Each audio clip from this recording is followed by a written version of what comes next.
Gigabyte has shown off an external graphics card enclosure at Computex that aims to offer better value to those who want to add a graphics card to their MacBook Pro over Thunderbolt 3, with the Aorus-branded GTX 1070 gaming box bundling the high-specification graphics card with the enclosure at a lower cost than current alternatives.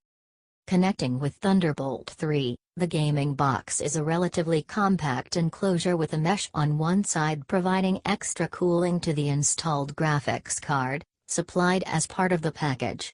Inside is a GeForce GTX 1070 graphics card, reports Guru 3D, equipped with 8 GB of memory, and a base clock speed of 1531 MHz that can be boosted to 1721 MHz.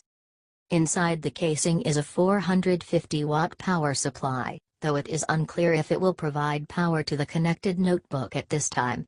Aside from the HDMI, DisplayPort, and dual DVI connections on the graphics card, as well as Thunderbolt 3, the enclosure has a collection of 4 USB 3.0 ports for connecting extra peripherals.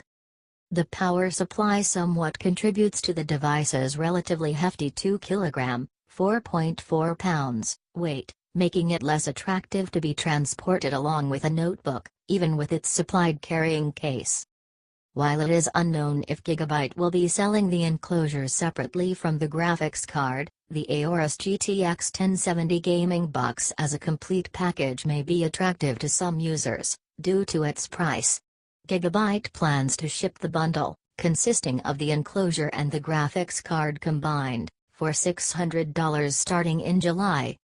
The Mini ITX GTX 1070 can be acquired on its own for around $380 to $400, theoretically putting the cost of the enclosure itself at roughly $200, based on the $600 selling price. For comparison, other enclosures like the power-colored Devil box are priced closer to the $400 mark, pushing the equivalent bundle price up to around $800 including the cost of an equivalent GPU.